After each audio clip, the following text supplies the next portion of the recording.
Hello, నేను miss రావు. ఐపీఎస్లు ఐఏఎస్లు అంటే సంఘంలో ప్రత్యేకమైనటువంటి గౌరవం ఉంటుంది. వాళ్ళకి రక్షణ కూడా ఉంటుంది. ఎవరికి తలదించాల్సినటువంటి అవసరం లేదు అంటూ సగర్వంగా సమాజంలో పనిచేసేందుకు గుర్తుగా 3 సింహాలను చిహ్నంగా ఇచ్చారు. అందుకే బ్యాడ్జిల్లాగా వాళ్ళు పెట్టుకుంటారు. కానీ జగన్మోహన్ రెడ్డి హయాంలో ఐపీఎస్లు ఐఏఎస్లు కాస్త జేపీఎస్లుగా మారిపోయారు. జగన్ పోలీస్ సర్వీసుగా, అలాగే వైసీపీ పీనల్ కోడ్గా మారిపోయారు అనేది వస్తున్నటువంటి విమర్శలు.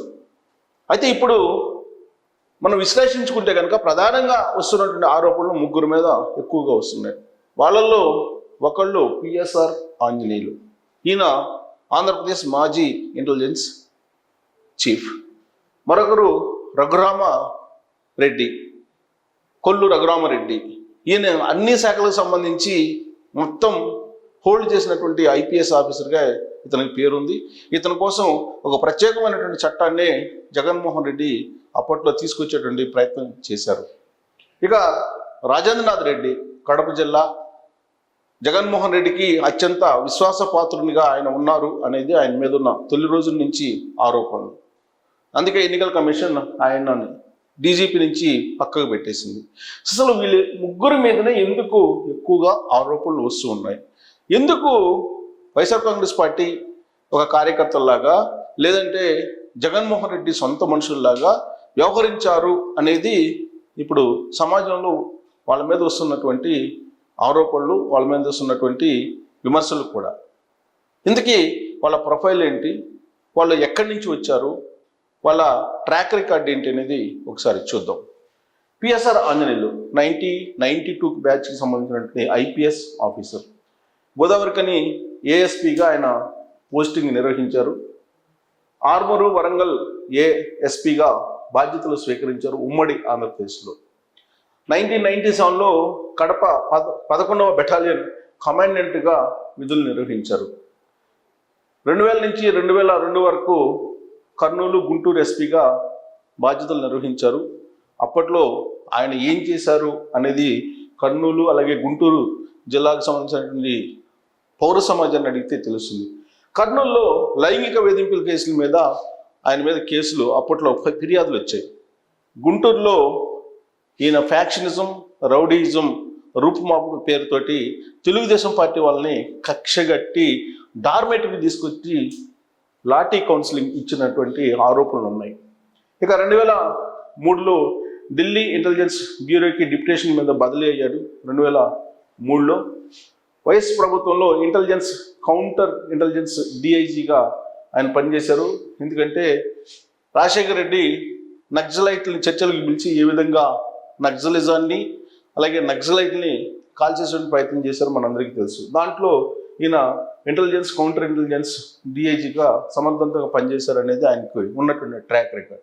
2010లో విజయవాడ పోలీస్ కమిషనర్గా ఆయనకి బాధ్యతలు అప్పచెప్పారు. అప్పుడు కాంగ్రెస్ పార్టీ ప్రభుత్వం ఉంది. అప్పుడు ఆయన విజయవాడ కమిషనర్గా ఉన్నప్పుడు ఆయన మీద మరోసారి లైంగిక వేధింపుల కేసుతో పాటు ఆయన మీద అనేక రకాల ఆరోపణలు వచ్చాయి. 2011లో గ్రేహౌండ్స్కు బదిలీ అయిపోయాడు ఆయన. గ్రేహౌండ్స్లో కూడా ఆయన విమర్శలు ఎదుర్కొన్నారు. విజయవాడ సిపిగా ఉన్న సమయంలో వల్లభనేని వంశీతో విభేదాలు వచ్చాయి. 2019లో డిప్యుటేషన్ మీద బిఎస్ఎఫ్ ఐజీగా బాధ్యతలు స్వీకరించారు 2019లో. 2020-22 మధ్యలో మళ్ళీ డీజీ ఏసీబీకి వచ్చారు. ఎందుకంటే జగన్మోహన్ రెడ్డి వచ్చారు కాబట్టి, జగన్మోహన్ రెడ్డి హయాం. 2022 నుంచి 2024 వరకు ఇంటెలిజెన్స్ డీజీగా ఆయన పనిచేశారు. ఇక అధికార పార్టీకి అనుకూలంగా ఉన్నారని ఈసీ ఆయన్ని ఎన్నికల ముందు బదిలీ చేసింది. ఇక కొల్లి రఘురామారెడ్డి ఐపీఎస్ 2006 బ్యాచ్కి సంబంధించినటువంటి ఆఫీసర్. ఈయన గ్రేహౌండ్ అసాల్ట్ కమాండర్గా తొలి పోస్టింగ్ ఈయనకి ఇవ్వడం జరిగింది. భద్రాచలం ఏఎస్పీ, నర్సీపట్నంలో స్పెషల్ డ్యూటీ ఆఫీసర్గా పనిచేశారు ఈయన. రాష్ట్ర విభజన తర్వాత పశ్చిమ గోదావరి జిల్లాకు బదిలీ అయ్యారు. గ్రేహౌండ్స్ గ్రూప్ కమాండర్గా ప్రమోషన్ వచ్చింది ఆయనకి. తర్వాత 2017లో డిప్యుటేషన్ మీద హైదరాబాద్ నేషనల్ పోలీస్ అకాడమీకి బదిలీ అయ్యారు డిప్యుటేషన్ మీద. అంటే చంద్రబాబు నాయుడు హయాంలో ఆయన డిప్యుటేషన్ మీద తెలంగాణకు వచ్చారు. ఇక జగన్ ప్రభుత్వంలో డిఐజీగా ప్రమోషన్ పొందారు. రాజధాని ఇన్సైడర్ ట్రేడింగ్ కేసులో సిట్ అధిపతిగా కొల్లు రఘురామరెడ్డి ఉన్నారు.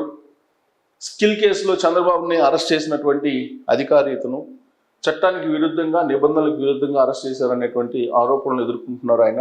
ఎన్నికల ముందు సిట్ కార్యాలయంలో డాక్యుమెంట్లను దహనం చేశారు. వాస్తవంగా సిట్ కార్యాలయం బయట కొన్ని డాక్యుమెంట్లను దగ్ధం చేశారు ప్రభుత్వం మారుతుందనేటువంటి ఉద్దేశంతో. ఇక Kasireddy Rajendranath Reddy 92 batch IPS officer. ఈయన కడప జిల్లా ఈయన స్వస్థలం. 1994లో బోధన్ ఏఎస్పీగా తొలి పోస్టింగ్ అప్పట్లో ఉమ్మడి ఆంధ్రప్రదేశ్లో. వరంగల్, ఖమ్మం జిల్లాల ఏఎస్పీగా కూడా విధులు నిర్వహించారు రాజేంద్రనాథ్ రెడ్డి. విశాఖ, నెల్లూరు ఎస్పీగా ఈయన బాధ్యతలు నిర్వహించారు. హైదరాబాద్ ఈస్ట్ జోన్ డీసీపీగా పనిచేశారు రాజేంద్రనాథ్ రెడ్డి. 2008, 2010 వరకు విజయవాడ సిటీ పోలీస్ కమిషనర్గా పనిచేశారు. అంటే రాజశేఖర్ రెడ్డి టైం ఇది. సో ఈ టైంలో ఆయన విజయవాడ సిటీ పోలీస్ కమిషనర్గా పనిచేశారు.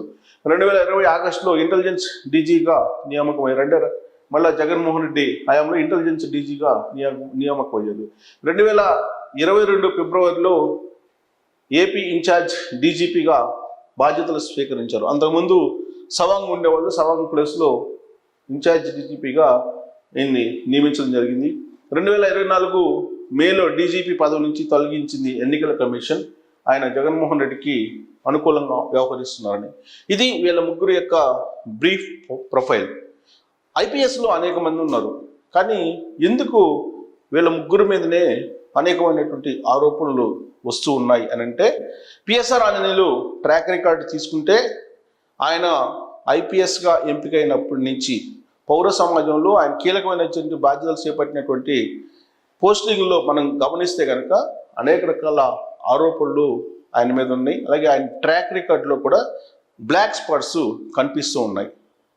ఇప్పుడు ఆయన మీద ఉన్నటువంటి ఆరోపణ ఏంటంటే, ప్రధానంగా చంద్రబాబు నాయుడిని అరెస్టు చేయించటంలో ఆయన్ని జైలుకి పంపించడంలో కీలక పాత్ర పోషించారు పిఎస్ఆర్ ఆంజనేయులు. మొత్తం బ్లూ ప్రింట్ అంతా కూడా అరెస్టుకు సంబంధించి ఆయనే రచించారు అనేది తెలుగుదేశం పార్టీ వాళ్ళు విశ్వసిస్తూ ఉన్నారు. ఆ మేరకు వాళ్ళు ఆరోపిస్తూ ఉన్నారు కూడా. దాన్ని కార్యాచరణలో పెట్టింది కొల్లు రఘురామరెడ్డి కర్నూలులో పర్యటనలో ఉన్నప్పుడు చంద్రబాబు నాయుడు అక్కడికి వెళ్ళి అర్ధరాత్రి వేళ బస్సుని తట్టి బస్సులో పడుకున్నటువంటి చంద్రబాబు నాయుడిని లేపి కనీసం 41A నోటీస్ కూడా ఇవ్వకుండా డైరెక్ట్గా అరెస్ట్ చేస్తానని చెప్పి వెళ్ళడం జరిగింది. అరెస్ట్ కూడా చేశారు. అక్కడి నుంచి రోడ్డు మార్గాన విజయవాడకు తీసుకొచ్చి ఏ విధంగా పోలీసులు ఒక మాజీ ముఖ్యమంత్రి మీద అప్పట్లో వ్యవహరించారు అనేది కొల్లు రఘురామరెడ్డి మీద ఉన్నటువంటి ఓ పెద్ద అభియోగం. అదంతా కూడా కేవలం జగన్మోహన్ రెడ్డి ఏది చెప్తే అది చేశాడు కొల్లు రఘురామరెడ్డి. ఒక జగన్మోహన్ రెడ్డికి అనుకూలంగా సొంత మనిషిగా వ్యవహరించారు అనేది ఆయన మీద ఉన్నటువంటి ప్రధానమైనటువంటి ఆరోపణ. ఆ తర్వాత రాజేంద్రనాథ్ రెడ్డి డీజీపీగా ఉన్నారు. రాజేంద్రనాథ్ రెడ్డి అప్పట్లో డీజీపీగా ఉన్న సమయంలోనే చంద్రబాబు నాయుడిని అరెస్ట్ చేయడానికి అన్ని రకాలుగా ఆయన మొత్తం రూట్ మ్యాప్తో పాటు అన్ని రకాలుగా వ్యూహాన్ని రచించినటువంటి పిఎస్ఆర్ ఆంజనేయులకి సహాయ సహకారాలు అందించారు అనేది ఆయన మీద ఉన్నటువంటి ఆరోపణ. అంతేకాదు, ఎన్నికలకి ఏడాది ముందుగా ఒక పొలిటికల్ టూర్ పెట్టుకున్నట్టు రాష్ట్ర వ్యాప్త టూర్ పెట్టుకున్నారు రాజేంద్రనాథ్ రెడ్డి అనేది ఆయన గురించి పోలీసు వర్గాలు చర్చించుకుంటూ ఉంటారు. ఆ సందర్భంగా హోంగార్డ్ నుంచి ఎస్పీల వరకు జగన్మోహన్ రెడ్డికి, వైఎస్ఆర్ కాంగ్రెస్ పార్టీకి అనుకూలంగా ఉండేటువంటి యంత్రాంగాన్ని నియమించారు అనేది ఆయన మీద ఉన్న ప్రధానమైనటువంటి అభియోగం. ఆ తర్వాత ఎన్నికల సమయంలో ఎన్నికల కోడ్ ఇచ్చిన తర్వాత కూడా నరేంద్ర మోడీ, పవన్ కళ్యాణ్, చంద్రబాబు నాయుడు పాల్గొన్నటువంటి తొలి మీటింగ్ చిలకలూరుపేటలో జరిగింది. అక్కడ లా అండ్ ఆర్డర్ని కంట్రోల్ చేయలేకపోయారు, భారీ భద్రత ఏర్పాటు చేయలేకపోయారు అనేటువంటి ఆరోపణల్ని ఆయన ఎదుర్కొన్నారు. ఆ సందర్భంగా ఎన్నికల కమిషన్కి నివేదిక కూడా వెళ్ళింది. కేంద్ర హోంశాఖ చాలా సీరియస్ అయ్యి ఆయన్ని బదిలీ చేసింది. సో కాబట్టి వాళ్ళు వైఎస్ఆర్ కాంగ్రెస్ పార్టీకి జగన్మోహన్ రెడ్డికి అనుకూలంగా వ్యవహరించిన క్రమంలోనే ఇలా వాళ్ళు వ్యవహరించారు, నిబంధనలకు విరుద్ధంగా, చట్టానికి విరుద్ధంగా అనేది ప్రధానంగా వీళ్ళ ముగ్గురు మీద ఉన్నటువంటి ఆరోపణలు. అయితే వాటిని నిర్ధారించాల్సింది ఎన్నికల కమిషన్. ఆల్రెడీ ఎన్నికల కమిషన్ అనుమానించి వాళ్ళని బదిలీ కూడా చేసింది ఆరోపణల క్రమంలోనే. అయితే వీళ్ళ ముగ్గురు కూడా చంద్రబాబు నాయుడిని కలిసేదానికి ప్రయత్నం చేశారు. ఫలితాలు వచ్చిన తర్వాత చంద్రబాబు నాయుడు అపాయింట్మెంట్ లేకుండానే డైరెక్ట్గా వెళ్ళి కలవాలని ప్రయత్నం చేశారు. సాధారణంగా కాబోయేటువంటి ముఖ్యమంత్రిని కలవాలన్నా, లేదా ప్రతిపక్ష నేతని కలవాలన్నా అపాయింట్మెంట్ తీసుకోవటం, లేదంటే అట్లీస్ట్ ఫోన్లో అక్కడ ఉండేటువంటి పిఎస్కు ఫోన్ చేసి వెళ్ళడం అనేది సహజంగా జరుగుతుంది. కానీ ఏమాత్రం ఫోన్లో సమాచారం అందజేయడం కానీ, లేదా అపాయింట్మెంట్ ముందుగా తీసుకుని వెళ్ళడం కానీ లేదు. డైరెక్ట్గా చంద్రబాబు నాయుడు ఇంటికి వెళ్ళి చంద్రబాబు నాయుడు కలవడానికి ప్రయత్నం చేశారు వీళ్ళ ముగ్గురు అనేది తెలుగుదేశం పార్టీలో ఉండేటువంటి వాళ్ళు చెప్పారనమాట. అందుకే చంద్రబాబు నాయుడు వీళ్ళని కలవకుండా బయటికే పంపించేశారు. ఆయన సెక్యూరిటీ సిబ్బంది వీళ్ళని బయటికి పంపించారు అనేది ఇప్పుడు న్యూస్. అందుకే చంద్రబాబు నాయుడు గతంలో లాగా కాదు, మారిపోయారు. గతంలో చంద్రబాబు నాయుడు అధికారులు ఎలాంటి వాళ్ళైనా సరే ఆయన గౌరవించేవాళ్ళు. ఆయన క్షమాగుణం కలిగినటువంటి పొలిటీషియన్ అనేటువంటి అభిప్రాయం ఉంది.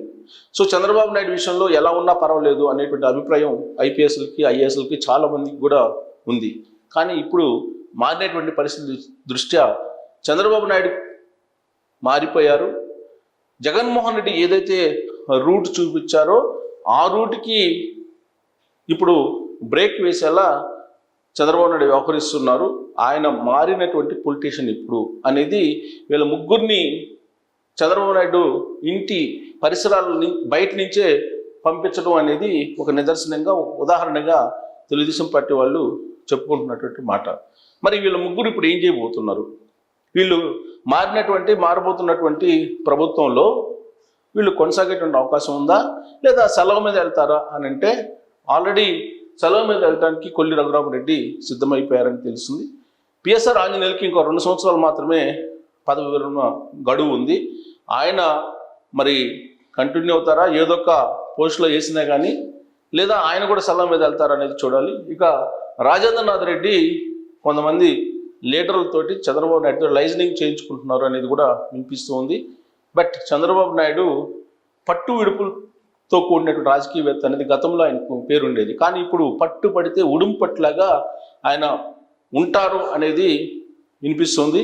కాబట్టి ఇప్పుడు లోకేష్ రెడ్ బుక్లో ఉన్నటువంటి వీళ్ళ ముగ్గురు సెలవు మీద వెళ్ళడమే సరైనటువంటి మార్గం అనేది పోలీసు వర్గాల్లో వినిపిస్తుంది. మరి సెలవు మీద వెళ్ళిపోతారా, లేదంటే సెంట్రల్ సర్వీస్కి వెళ్ళిపోతారా అనేది ఇప్పుడు చర్చనీయాంశం మారింది.